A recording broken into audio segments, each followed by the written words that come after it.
পাখিটা এখানে মরে আছে। এটা আসলে ঠিক কি পাখি এই মুহূর্তে আমি বলতে পারছি না। বিষয়টা খুবই দুঃখ পেলাম, খারাপ লাগলো ব্যাপারটা। ঠিক কী কারণে পাখিটা মারা গেছে আমি ঠিক জানি না। পাখিটা মরে একটি ডালের মধ্যে পেঁচিয়ে, গলাটা পেঁচিয়ে ঝুলে আছে। Very very sad.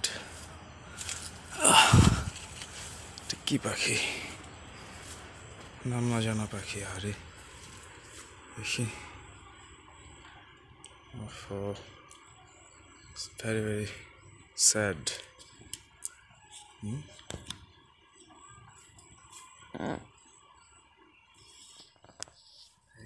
গলাটা ঝুলে আছে এখানে।